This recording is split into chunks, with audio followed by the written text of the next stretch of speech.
Hola y bienvenidos al podcast de Perpetual Traffic. Soy su anfitrión, Ralph Burns.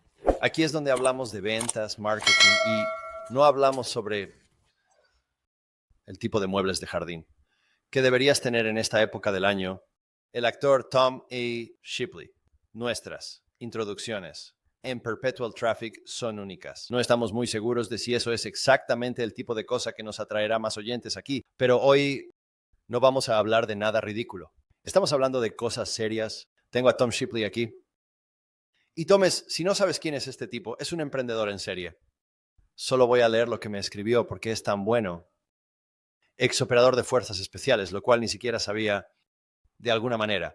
Tocamos ese tema, inversor, asesor estratégico. También ha construido un montón de marcas de belleza y las ha vendido. Somos demasiado grandes. 1,000 millones en marketing y venta directa al consumidor.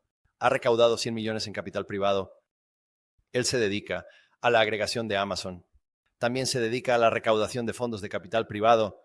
Él se dedica a crecimiento a través de adquisiciones y ha construido marcas reales. Así que si eres dueño de una agencia, de una marca de comercio electrónico o de un negocio, este es el programa para ti. Para hablar sobre diferentes maneras de crecer y escalar que no son orgánicas. Que son principalmente, diría que tu área de especialización realmente es a través de fusiones y adquisiciones, lo cual me interesa mucho escuchar más. Obviamente, también dirige AVA Adquisiciones, que es un agregador de agencias. Así que si eres dueño de una agencia, quizás quieras prestar atención a eso. Y realmente estoy feliz de tener a Tom Shipley en el programa de hoy, de Perpetual Traffic. Bienvenido a PT. Tomás. Hola Rolf, es genial estar aquí y estoy muy emocionado de hablar sobre fusiones y adquisiciones porque como alguien que lo ha hecho, voy a decir que de la manera difícil, cuando hablo sobre construir negocios desde cero y escalarlos a un nivel significativo, mi analogía es que es como ser arrastrado por asfalto y vidrio, y cuando me di cuenta de que no tengo que hacer eso cada vez, hay una manera programática de hacer adquisiciones y reducir toda la presión y el ruido sobre el CEO. Y para mí es como, este es el juego más genial del mundo. Y en última instancia, como CEOs, siempre estamos buscando ese punto de apalancamiento donde podemos obtener un retorno desproporcionado por el esfuerzo que estamos invirtiendo. Y ahí es donde estoy emocionado de hablar sobre fusiones y adquisiciones. He pasado mucho tiempo construyendo marcas desde cero y escalándolas, lo cual también es muy divertido. Sí, quiero decir, siempre digo esto, hay tres maneras de crecer, que es o lo construyes, lo tomas prestado o lo compras y lo has hecho. De todas las maneras, como cuando digo tomar prestado, en nuestra agencia es una especie de, en el mundo de las fusiones y adquisiciones, es una relación. Tomas esa habilidad prestada y luego dices, bueno, esto está funcionando bastante bien, ¿por qué no unimos fuerzas así en plan? Así que creo que la mayoría de las empresas realmente miran esto, a menos que sean de un nivel superior, tal vez de cientos de millones o incluso miles de millones o incluso de nivel empresarial. Digamos que realmente no ven la adquisición como una estrategia de crecimiento. Y he hablado con muchos dueños de agencias, muchos dueños de negocios. Hablamos con una docena de dueños de negocios cada semana y la mayoría de ellos ni siquiera tienen la adquisición en su horizonte. Y estas son marcas de comercio electrónico, marcas de servicios, cualquier cosa de ese tipo. Así que es como, creo que el mundo de las fusiones y adquisiciones, la gente siente que está en el aire, como si estuviera tan lejos o necesitas tanto dinero para poder hacerlo. Soy un inversionista en bienes raíces. Creo que cuando empecé a involucrarme en la inversión en bienes raíces, siempre pensaba, bueno, necesitas un pago inicial del 20% en todo. Bueno, hay algo llamado capital privado, son prestamistas de dinero duro. Siempre hay una manera de comprar una casa literalmente sin dinero. Y hay, en esencia, este es como gran parte del modelo y entraremos en eso hoy. Es ese mismo tipo de mentalidad. No necesariamente necesitas tener millones de dólares en efectivo o capital disponible para poder hacer adquisiciones. Y incluso si eres más pequeño, es algo así como cuando digo más pequeño, menos de 10 millones en ingresos, por ejemplo, y tal vez tengas algunos ejemplos de realmente pequeños, pero en la mayoría de los casos, la mayoría de los dueños de negocios ni siquiera piensan en esto. Y creo que eso es lo que es tan genial de tu experiencia, que has construido cosas de manera orgánica, pero también has hecho crecer cosas a través de adquisición en y haciendo las cosas de una manera realmente inteligente y a menudo con un gran desembolso de efectivo. Así que quizás volvamos un poco. Hace unos años estábamos hablando sobre como ya sabes, hablemos, quizás de la burbuja tecnológica. Dices, ¿cuál? Y yo, cuando siempre pienso en la burbuja tecnológica, pienso en finales de los 90, principios de los 2000. Obviamente has pasado por un par de, ya sabes, recesiones económicas, como yo también. Hablemos sobre cómo comenzó todo esto. Y creo que de alguna manera salió de la burbuja para ti ahora, haciendo lo que haces, con todas las diferentes formas en las que has hecho crecer negocios. Es realmente interesante. Empecé mi primera plataforma hace 25 años. Era una empresa, negocios en línea, pero siempre eran multicanal u omnicanal. Así que enviamos millones de catálogos. Con el tiempo pasamos de 4 o 6 páginas en la revista Sky Mall a más de una docena de páginas. Pero estos fueron todos grandes canales de adquisición para nosotros, pero a lo largo del camino ese modelo era que teníamos nuestros gastos generales y seguíamos generando y creciendo nuestra base de clientes. El valor de por vida de los clientes eventualmente cubriría los gastos generales. En un cierto momento, cuando estalló la burbuja tecnológica, el acceso al capital desapareció. Así que aquí estábamos, una pequeña empresa en crecimiento. Creo que en ese momento estábamos en 6 o 7 millones en ingresos. Era un negocio de comercio electrónico y estábamos creciendo, pero nos quedamos sin capital. Y así mi primera lección es, ¿qué haces? Bueno, aquí es donde me sucedió la primera cosa accidental. Un banquero de inversión de Nueva York me llamó y dijo, Tom, tengo el complemento perfecto. Negocios para ti como una división de Voice Cascade. No significa nada para ellos y su negocio es un negocio de 15 millones de dólares y lo están separando. Creo que serías un gran hogar para eso. El acuerdo se estructuró de tal manera que pudimos, para obtener un retorno de nuestra adquisición en 60 días. La economía del acuerdo era tan loca, y de nuevo, esa es una historia para otro día, pero justo al no tener capital, sin recursos, pudimos adquirir un negocio, una división de una empresa de $1,000 millones, una empresa de varios miles de millones de dólares, y pudimos adquirir sin realmente tener recursos, y básicamente nos dieron la base y hubo una fusión. Y luego, después de un año, salí para mi próxima plataforma. Así que de nuevo, ese fue un momento de revelación, pero realmente no aprendí mi lección. 3 años después, mi socio Drew y yo comenzamos Atlantic Coast Brands y básicamente comenzamos en un ático fuera de Richmond, Virginia. Y la idea era que íbamos a construir una marca de belleza de $100 millones. Ahora, nos dijeron que esta idea de construir tomé mi libro de jugadas y quería construir una marca de belleza duradera e icónica utilizando marketing de respuesta directa. Nos rieron en 2005 porque nos dijeron, nunca, jamás podrás construir una marca de belleza icónica utilizando marketing de respuesta directa. Y mi respuesta fue, déjame mostrarte lo que necesitas. La economía se trata de eso. Y básicamente se trata de impresiones y de que los consumidores paguen por el marketing. Y así, con eso lanzamos Hydroxytone. Y después de un año nos comprometimos financieramente al máximo. Quiero decir, totalmente comprometidos. Y logramos $330,000 en ingresos.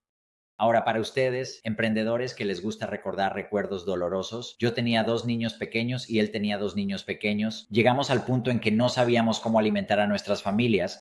Así que un día Drew entra y dice, Tom, ¿qué estás haciendo con esa hoja de papel que estás llenando? Parece un formulario de crédito, pero sé que estamos al máximo de crédito.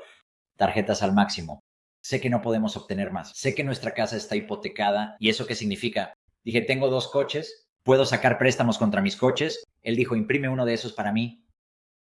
Descubrimos una manera cuando no la tenemos. No tenemos los recursos. Y lo que aprendí en el ejército se dice que nunca tienes suficientes recursos. Se trata de ser ingenioso, se trata de la ingeniosidad. Así que la ingeniosidad consistía en conseguir acceso a capital para seguir adelante. Fue conseguir un cliente que ayudó a pagar nuestras cuentas y luego estaba este grupo de empresas en las que estábamos consultando en Richmond, Virginia, y el desafío, después de lograr esos impresionantes 331,000 en ingresos, pero sin más dinero, era cómo seguimos adelante, porque la economía de lo que estábamos haciendo, nuestros costos de adquisición de clientes, estaban justo alineados con nuestro plan de negocios. El valor de por vida de los clientes era casi el doble de eso cuando lo sacas y básicamente desde una perspectiva de contribución, así que las unidades funcionan. Simplemente no teníamos suficiente volumen allí y no podíamos permitirnos el crecimiento de los medios y el flujo de efectivo que necesitábamos para la financiación al consumidor que estábamos haciendo, porque era un clásico, era una prueba sin riesgo y eventualmente pasamos al modelo Guthrie-Rinker que consume efectivo. ¿Y qué haces? Básicamente nos dirigimos a la empresa a la que estábamos consultando.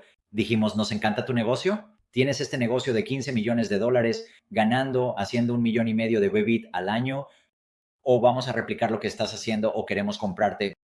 Y eran una pareja joven. Ellos dijeron, ¿qué quieres decir con comprar? Y básicamente pudimos comprar su negocio por 2 veces y media el EBITDA ahora, lo cual fue increíble. 85% en efectivo, 15% en ganancias futuras. Ellos ganaron más con ese 15% cuando compramos ese baño que con el 85%, solo para darte una perspectiva. Pero lo que eso hizo fue que tenían una infraestructura para el cumplimiento, tenían un CRM, tenían una plataforma de micrositios, lo que ahora llamamos un constructor de embudos, tenían un departamento de contabilidad, así que tenían todo lo que necesitábamos. Así que tomamos Hydroxytone y lo pusimos en su plataforma. Avancemos rápido. 3 años después hicimos 100 millones en ingresos. Hicimos más de $1,000 millones en ingresos con esa primera marca. Pero de nuevo, habíamos terminado. Fue una adquisición. No necesitas capital inmediato para adquisiciones. Surgieron oportunidades, hicimos adquisiciones. Y así, si miro a lo largo de mi vida, fueron cosas oportunistas que surgieron cuando lo necesitábamos, que hice adquisiciones, que hicimos adquisiciones, así que avancemos varios años después. Hace 4 o 5 años el paradigma cambió. ¿Por qué las adquisiciones deberían ser oportunistas cuando surgen o a través de conversaciones? ¿Por qué no pueden ocurrir estos tratos únicos en la vida de manera regular, casi mensual? ¿Por qué no podemos tomar lo complejo como lo hacemos al ingenierizar cualquier cosa? ¿Por qué no pueden ocurrir estos tratos únicos en la vida de manera regular, casi mensual? ¿Por qué no podemos tomar lo complejo como lo hacemos al ingenierizar cualquier cosa? ¿Por qué no podemos convertir esto en SOPs estándar y hacer de esto una parte aburrida de nuestro negocio y simplemente adquirir como un producto una forma predecible de crecer? Y eso es lo que hacemos ahora mismo. Hacemos fusiones y adquisiciones programáticas. Así que así que me encanta la idea creo que la idea de una adquisición para alguien que nunca lo ha considerado como un negocio, ya seas dueño de una agencia, ya seas una marca de comercio electrónico, sabes, apenas estás comenzando, la mayoría de la gente piensa que es tan complejo y complicado. Necesito a alguien que tenga el manual del insider, necesito contratar a un consultor. Hay muchos consultores de fusiones y adquisiciones que están por ahí y luego obviamente cobrarán su tarifa. El punto es que has podido de alguna manera convertir un SOP en un producto, algo que para la mayoría de la gente parece increíblemente complejo, especialmente para alguien sin un trasfondo en banca de inversión. Quizás solo sea un emprendedor o un emprendedor accidental que de repente tiene algo que, oh Dios mío, recuerdo la primera vez que hablé con alguien que dijo, oye, ¿te das cuenta de que podrías vender tu negocio por X cantidad? Yo estaba como, nunca siquiera lo había pensado. Eso fue hace probablemente 5 años. Literalmente, de verdad, ¿alguien compraría esto? Así que solo la idea de crecer a través de adquisiciones, tienes que cambiar tu mentalidad específicamente. Y luego el siguiente paso es que has resuelto todas las partes difíciles y ahora tienes como este manual que usas. Una de las cosas más interesantes, lo interesante de esto, es cómo lo haces, cómo lo haces. Como si estás pagando, obviamente estás comprando un negocio por 2 veces y media, aunque estés pagando el 85% en efectivo. Pero para aquellos de ustedes que no lo saben, las ganancias antes de intereses, impuestos y depreciación, amortización, es básicamente lo que queda después de todos tus costos, ¿no sabes? Antes de que pagues tus impuestos y antes de que agregues la depreciación. Entonces, ¿cómo puedes estructurar un trato para poder pagar el 85% en efectivo? ¿Lo hiciste? ¿De dónde obtuviste esos fondos? ¿Cómo lo hiciste?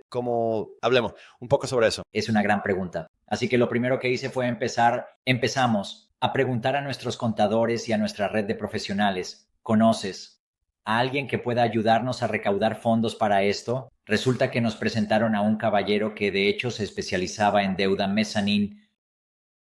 Hablemos un momento sobre la ley pila tecnológica o la deuda, la deuda o la pila de capital, está bien, puedes pedir prestado capital y capital, puedes traer inversores en capital y el capital significa que ellos obtienen una parte de ti, ellos obtienen la propiedad de tu negocio y esa es una forma de hacerlo.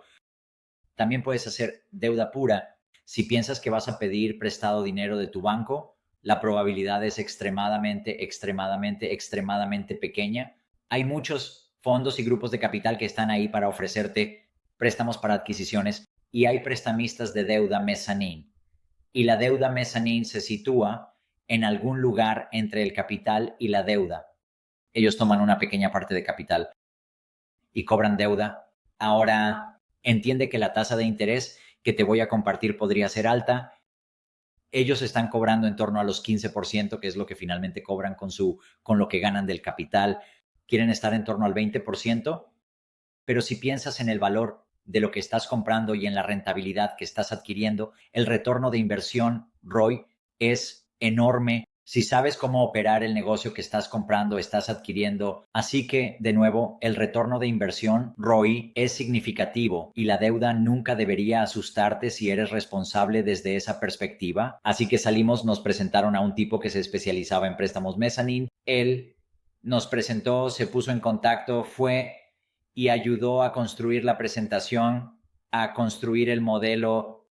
Él se puso en contacto y organizó 5 reuniones para nosotros.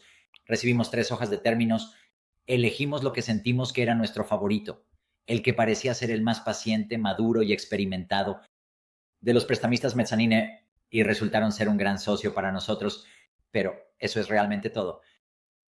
Déjame compartir esto contigo. Es muy importante que las posiciones sean el comprador. Nunca tiene la misma motivación que el vendedor. Y lo que quiero decir es que ese es tu comprador en tu negocio. Tienes un cierto valor en tu negocio, tienes ciertas percepciones.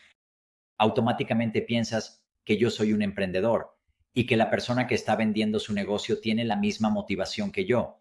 Así que nunca aceptarán la oferta que realmente quiero darles. La respuesta es que no lo sabes hasta que preguntas, no lo sabes hasta que realmente construyes las relaciones y descubres la fuerza impulsora. Un ejemplo claro, teníamos una marca, nuestra marca de suplementos. Estaba generando cerca de 20 millones al año y produciendo entre 3 y 4 millones de efectivo. Se convirtió en una distracción para nuestro negocio de belleza y solo queríamos deshacernos de eso. Simplemente no nos importaba. Teníamos otro negocio que se llamaba Belaplex. Era un negocio de cuidado de la piel. Estaba generando alrededor de 10 millones en ingresos. Era una distracción. No podíamos concentrarnos en eso. Dijimos, simplemente cerremos los envíos automáticos y cerremos todo. Pero si alguien simplemente lo compra, un negocio de 10 millones solo por el costo del inventario, y te diré que lo financiaremos, les dejaremos vender el inventario y a medida que lo hagan simplemente lo pasarán. Y esa fue la estructura del trato que hicimos. Ahora, por el otro lado, el comprador diría, nunca vendería mi negocio de 10 millones por esta cantidad, porque he pasado todos estos años construyéndolo, este es el beneficio. No conoces la motivación del comprador. Voy a decir que la mayoría de los negocios van al mercado. Esta es una estadística realmente interesante. El 80% de los negocios que salen al mercado, he escuchado que hasta un 90% que intentan vender nunca se venden. Entonces, ¿qué significa cuando un negocio no se vende? En algún momento se va a cerrar. 9 de cada 10 negocios que salen al mercado nunca se venderán. Así que no tienes que ir por el 1% superior de las marcas o agencias más prístinas y mejores, el precio más alto. Marcas o agencias allá afuera para comprar. Lo que estás buscando son esos diamantes que son grandes marcas. Y el vendedor tiene una motivación diferente. Y por lo tanto, en nuestro proceso de adquisiciones hablas con muchos vendedores. En las conversaciones, ¿sabes una cosa, Ralph, que he aprendido con el tiempo? Es la mayoría de los emprendedores aman hablar sobre el futuro. Así que básicamente es una gran pregunta. Es como, hola, es genial. Cuéntame sobre tu negocio y cuáles son tus planes para el futuro. ¿Alguna vez has pensado en vender?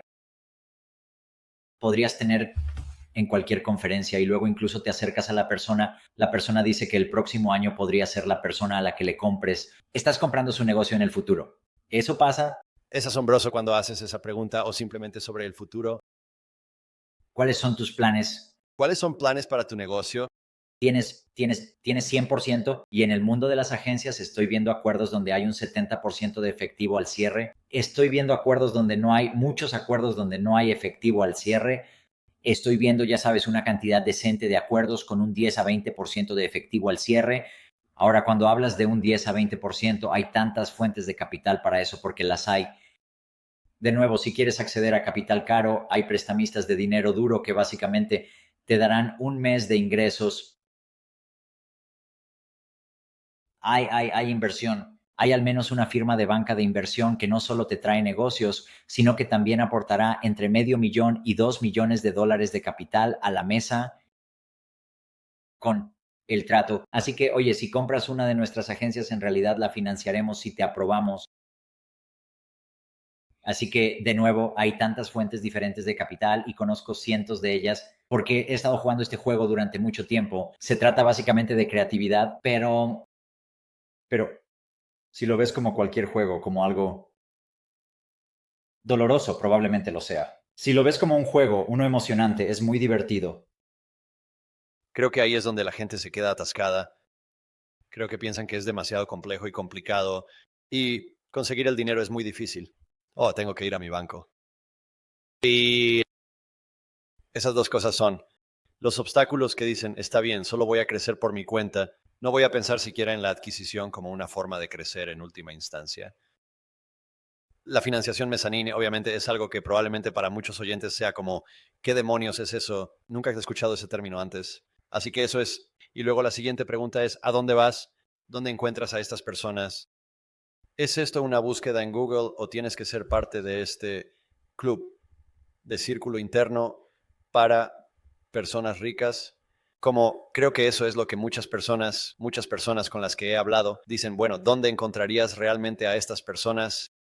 Sí, es gracioso. Y entiendo lo intimidante que eso es. Y a veces se trata de conocer a la persona adecuada que pueda hacer las presentaciones. Hay muchas personas que hacen esto para ganarse la vida y lo hacen. Ellos negocian acuerdos y financiamiento y puedes encontrarlos a través de... Está bien. Aquí está la sugerencia más loca. Una locura. Lo publicas en tu LinkedIn o en tu Facebook o en tu Instagram o en todas las combinaciones. De todos ellos es, oye, estoy buscando financiamiento para X. ¿Alguna recomendación? Te vas a sorprender. Lo que espero que su audiencia esté haciendo es entender que sus redes sociales son una de las mejores herramientas de negocio que tienen y con suerte están produciendo algún tipo de contenido de manera regular que construya algún nivel de audiencia que esté ahí afuera y no tiene que ser inversiones masivas. Así que cuando sales y haces una solicitud de información, te bombardean con 1, 2, 3, 5, 100 recomendaciones diferentes sobre aquí hay una idea, hay alguien, y luego simplemente hablas con esas personas. La forma más fácil de hacerlo es a través de tu red. Es increíble. Creo que la gente no entiende eso. Sí, y levantas el teléfono, llamas a tu contador y a otras personas en tu red profesional y a las personas que están en grupos de mastermind en los que estás o en otros grupos de la industria y pregúntales. Obtendrás nombres. Y hablas con esos nombres, obtienes referencias. ¿Sabes? Si eres creativo, hay muchas áreas diferentes. Y también puedes, ya sea que lo busques en Google o que uses ChatGPT o Gemini, también puedes refinar tu búsqueda y obtener una lista de nombres. Y de nuevo, sabes, con los corredores, al menos obtienes presentaciones cálidas. Hacen eso en lugar de hacerlo en frío. Pero puedo compartir contigo que si tengo capital para invertir, porque ese es mi negocio, y estoy ahí porque soy prestamista, tengo capital para invertir. Tener dinero en efectivo sin usar no es algo bueno. Solo gano dinero cuando estoy prestando dinero. Por lo tanto, siempre estoy buscando buenas oportunidades, siempre. Y hablas con cada prestamista. Su desafío es encontrar buenas oportunidades y buenos negocios con buenas personas. Y esa es la verdadera cuestión. Si lo eres, ¿cuál es la razón? Recuerda, Drew y yo teníamos un negocio con ingresos de $331,000 que perdió dinero ese año. Pudimos pedir prestados 15 millones porque éramos de confianza y teníamos un buen historial detrás de nosotros, pero estábamos comprando un negocio que tenía flujo de caja positivo. Así fue como compramos el negocio. Cuando compras negocios con flujo de caja positivo, es genial, pero también muchas veces es el vendedor, ya sabes ahí. ¿Sabes cuántas agencias hay por ahí que tienen 25, 30, 35 años, donde los dueños están simplemente cansados? Están buscando, sé cuál es su número uno, ¿sabes? Sí, quieren su liquidez, pero ¿cuál es típicamente su objetivo número uno? Quiero decir, he hablado con muchos de ellos. Muchos de ellos simplemente dicen, oye, solo voy a disfrutarlo hasta el final, o ni siquiera he pensado en eso. Esa es generalmente la respuesta que obtengo. Nunca lo he pensado. Esto es solo, ya sabes, a menos que tengan como un susto de salud o algún tipo de evento en la vida. Eso es lo que he encontrado. ¿Quién lo compraría? Pero, ¿qué pasa con mis empleados? ¿Dónde es lugar para ellos? Ah, sí, por supuesto. Sus empleados o su familia legado. Los empleados han estado con ellos durante 5 o 10 años. Les importa, vienes y dices, escucha, quiero adquirir tus agencias. Y básicamente, ya sea que lo integre con el mío o lo maneje por separado, no importa. Y les estoy dando a tus empleados un gran hogar para el futuro. Y vamos a crear estructuras de acuerdos creativas. He visto más acuerdos que se han hecho y que son extremadamente efectivos. Quiero decir, podría ser cero efectivo para cerrar. Podría ser un 5% en efectivo para cerrar con condiciones de pago realmente buenas, donde las condiciones de pago se basan en el flujo de efectivo de las ganancias del negocio. Y ahora aquí está el dueño. En lugar de cerrar su agencia o tener el estrés de ello, disfrutan del flujo de efectivo del negocio sin tener que manejarlo. Podría ser de 3 a 5 años. Puedes hacer un pagaré a 5 años, así que el dueño está ahí afuera. Y sí, están asumiendo el riesgo de que tú lo hagas, pero ¿qué van a hacer? Continúa manejando el negocio durante 3 a 5 años. Para algunos de ellos, ya sabes, están cerca de los 55, 60, 65 años, tienen otros objetivos en mente, y esas son oportunidades ideales. Y hay miles y miles de agencias allá afuera que cumplen con ese criterio. Así que, como dije, hay acuerdos significativos que están ahí afuera. Siempre hay acceso a capital, pero sobre todo son estructuras de acuerdos creativas para lograrlo. Sí, siempre ayuda si puedes encontrar a alguien que tenga un poco de experiencia en esto y hasta ellos cobran una tarifa de éxito por ello. Entonces, genial, porque básicamente aumentas, ¿sabes? Lo que creo que la gente no entiende es lo que esto significa para ellos, su negocio y su valor de salida. Deberíamos hablar de eso. Ralph, mencionaste sobre las salidas. Sí, sí, definitivamente diría que enmendaría mi comentario en eso. Primero, déjame retroceder un segundo. Una de las cosas más importantes que dijiste aquí fue que el comprador nunca tiene la misma motivación que el vendedor, o viceversa. Y es muy cierto lo de los empleados. Es increíble.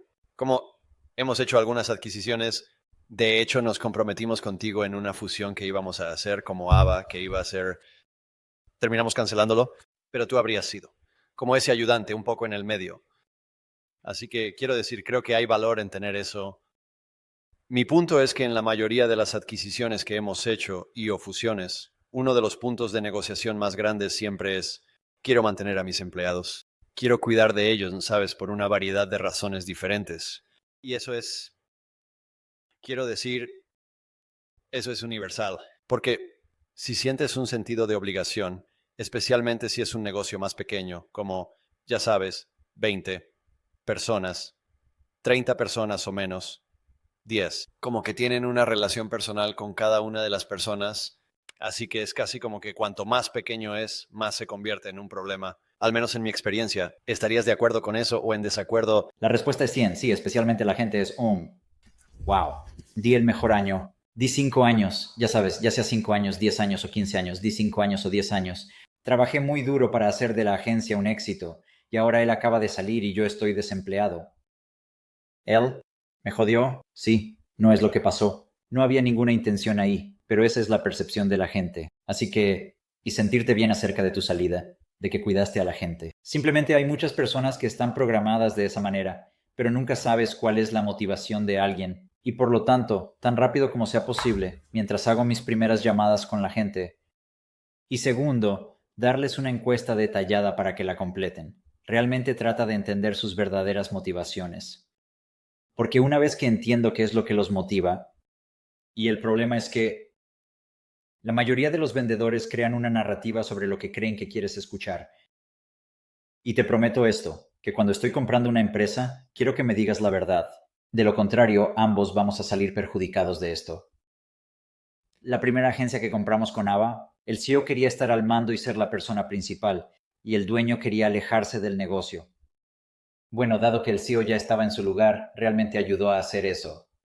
Si compro una empresa y el dueño dice, bueno, aquí está todo el trabajo que estoy haciendo, pero mi objetivo es salir del negocio en 12 meses o 24 meses, entonces crearé una estructura para hacer eso posible. Si dicen, no, estoy en esto a largo plazo, y luego de repente, después de 12 meses, dicen que quieren irse, crea problemas para ambas partes. Y esa información se filtra y esa motivación. Así que sí, y por lo tanto emparejar lo correcto. Hay muchos compradores allá afuera para tu negocio también. Así que emparejarlo y alinear la motivación y luego crear una estructura de acuerdo. Esto es clave. Crear una estructura de acuerdo que alinee la motivación del comprador y del vendedor es realmente la clave de cada trato. Es la habilidad de negociar. ¿Verdad? De acuerdo. Así, quizás hablemos un poco sobre la estructura del acuerdo. Creo que muchas personas se preguntan, bueno, ¿debería encontrar primero el objetivo de adquisición o debería encontrar el dinero primero o deberían hacerse en conjunto? ¿Cuál es tu recomendación al respecto? ¿Qué dice el manual al respecto? Está bien. Encuentra primero la adquisición y luego el dinero. Sin embargo, construir su red se basa simplemente en preguntas, conversaciones casuales y personas. No es algo malo de hacer. Pero no quieres tener discusiones activas con prestamistas cuando ni siquiera tienes un acuerdo, porque estarías desperdiciando su tiempo. Y de nuevo, eso es un... Creo que debes reflexionar sobre cuáles son los próximos pasos en cada proceso. Pero si trabajas en todo en paralelo, no lograrás nada. Y por lo tanto, hay que ir por el siguiente gran dominó. Y así, el primer gran dominó es encontrar esa adquisición ideal y dependiendo de la adquisición y la estructura del acuerdo, va a cambiar. El tipo de financiamiento que necesitas tener en su lugar. Déjame plantearlo de esta manera. Tienes una agencia que genera 1.2 millones de ingresos al año y haces una estructura de acuerdo que tienes que conseguir $100,000 en efectivo para cerrar. Puedo decirte a quién acudir para conseguir ese dinero en 3 días. Es caro, no es horrible. Si acudes al prestamista de dinero duro adecuado, no es tan malo. Y hay muchas fuentes diferentes y formas creativas de conseguir financiamiento para las estructuras de los acuerdos. Pero de nuevo, puedes hacer eso en tu agencia. Pero de nuevo, todo. Así que antes de ir tras el dinero, necesito encontrar una gran empresa para comprar. Y la mayor advertencia que le voy a dar a cualquiera es, no compres cuchillos que caen. No compres cuchillos que caen. No importa cuán buena sea la estructura del acuerdo, podrías terminar lastimándote aún. Y por cierto, me ha pasado, ¿sabes? Y Jesse, y no hace mucho tiempo, eso sucedió, ya que pensé que estaba haciendo algo grandioso y ayudando a una empresa y estaban a punto de cerrar el negocio. Pensé que había creado una estructura de acuerdo que protegía a todos, pero se pasaron por alto cosas y hubo una pérdida. Y básicamente, entramos demasiado rápido para hacer el trato porque estábamos tratando de salvar a esta empresa antes de que cerrara para los empleadores y empleados y este buen negocio y todo lo demás. Por lo tanto, mi lección es que hay tantas grandes empresas y no me importa cuál sea el trato y cuán irresistible sea. Compra un buen negocio. De lo contrario, estarás gastando tu tiempo lejos de tu negocio y solucionando un problema en el que no deberías estar invirtiendo tiempo. Deberías estar pensando en el crecimiento y la oportunidad y no sobre cómo arreglo lo que acabo de comprar. Así que supongo que profundicemos en eso porque es un punto súper importante. Quiero decir, cuando compras un negocio, estás comprando potencial futuro realmente. ¿Sabes a través de un ejemplo de valoración de los últimos 12 meses? ¿Sabes del que hablaste un poco antes? Pero ¿cómo lo sabes? Porque cada negocio va a decir, bueno, estas son nuestras proyecciones y se ven optimistas. ¿Sabes? ¿Cómo sabes que no estás comprando un cuchillo que cae? ¿Cómo sabes que estás comprando algo que va a tener valor en el futuro? Hablemos sobre el proceso que vemos. Primero que nada es lo que normalmente digo en los negocios, en todo el negocio de generar, de comprar. Un negocio es un poco como una campaña de marketing. Lo primero que quieres hacer es tener algunos leads ideales y tener muy buenas presentaciones. ¿Por qué te compartiré esto? Si estás teniendo un par de buenas conversaciones de adquisición al mes con compradores potenciales, aún mejor si son un par de semanas. Cuando ves un trato, es menos probable que estés, si solo tienes un trato, en lo que estás mirando.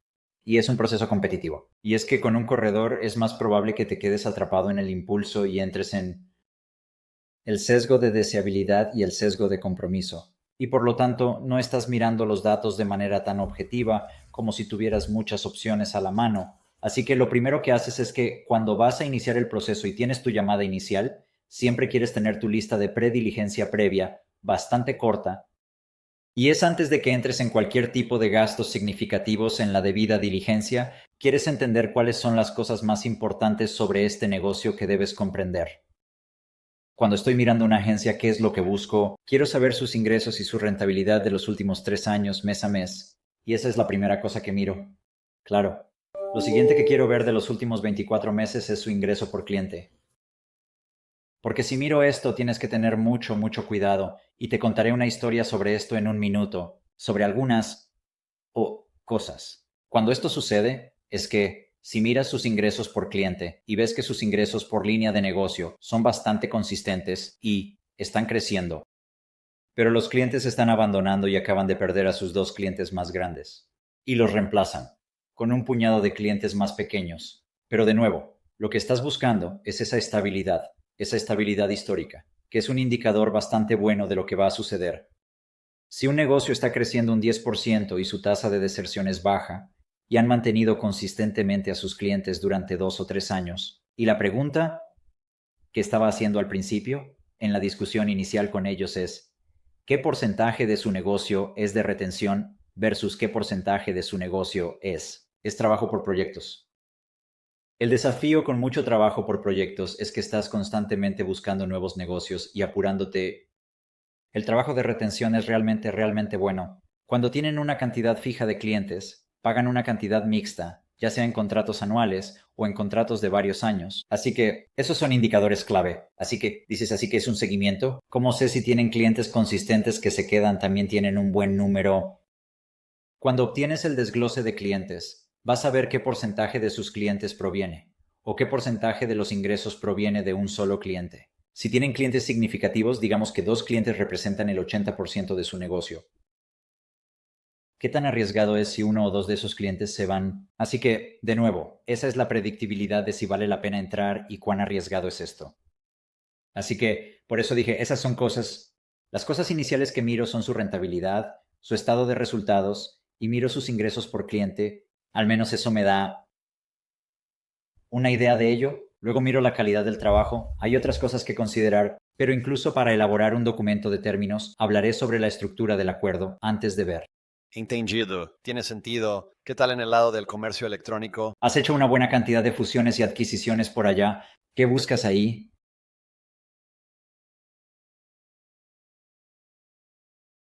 Déjame también dar un punto. Digamos que vas y hablemos sobre la diversificación de clientes. Y voy a mostrar por qué importa desde una perspectiva de comercio electrónico. Está bien. Hay un acuerdo que cada vez que realices tu debida diligencia preliminar y analices un negocio, ten mucho cuidado. Entiende que cualquier información que tengas es información histórica que ya no es relevante. Tu contratación puede llevarse a cabo en los próximos 90 días. Eres la persona que está comprando cuando compras el negocio. Si han perdido a su cliente más grande, probablemente no te lo van a decir. Así que estamos mirando eso. No perdieron a su cliente más grande y de repente lo reemplazaron con 3 más pequeños. El cliente que ha estado con ellos durante 5 años. Ahora, el negocio tiene un perfil de riesgo diferente. Así que siempre debes estar obteniendo estados financieros actualizados e ingresos por cliente. Ahora, ¿qué significa eso? Hablemos de cuando lanzamos, digamos que una de las plataformas que lancé, compramos una marca de Amazon. Ni siquiera mencionaré el nombre, pero fue una adquisición relativamente pequeña y para nosotros fue una oportunidad para básicamente probar la plataforma a nuestro equipo y fue una buena experiencia. Pero teníamos muchas otras cosas en marcha, así que no prestamos el nivel típico de atención que deberías debido al tamaño de la adquisición. Pero lo hicimos, estuvimos atentos a sus ingresos, y esta es una marca de Amazon, y los ingresos eran consistentes de mes a mes y estaban creciendo. 90 días después de que cerramos, el 40% de los ingresos desapareció así. Ya. Oh, mierda. ¿Qué pasó? Y luego miramos bajo el capó. Y lo que pasó es que tenían su mal negocio. Tenían vendedores chinos que entraron, bajaron los precios y perdieron su mal negocio. 6 meses antes. Pero esto fue un par de meses antes de que cerráramos. Pero tenían una temporada, nuevos productos de temporada que lanzaron y que eran increíbles, y compensaron los ingresos al mismo tiempo. Pero el producto de temporada duró solo durante la temporada. Este es el producto de temporada. La temporada terminó. Esos productos desaparecieron. Y así, mirando lo más alto, hicimos un análisis profundo de los ingresos por SKU. Eso fue sólido y consistente durante todos los años del negocio. Observamos, mientras pasábamos por la fase de contratación, solo estábamos mirando los ingresos generales para ver el crecimiento, y ahí estaba. No estábamos observando los detalles de los ingresos por producto. Así que, de nuevo, es muy importante mantener un ojo en las métricas a lo largo de tu proceso, y que tu equipo lo haga es realmente crítico. Por eso, nos aseguramos de obtener estados financieros actualizados, y en cada fase de la debida diligencia hago que la gente firme a menudo. En esta fase, cada vez que seguimos monitoreándolo, ¿Verdad? Así que realmente es el mismo concepto en el espacio de agencias, ¿verdad? Pasando al comercio electrónico, SKU versus clientes. Esas son fluctuaciones estacionales y desglosándolo por producto individualmente. 100%, 100%.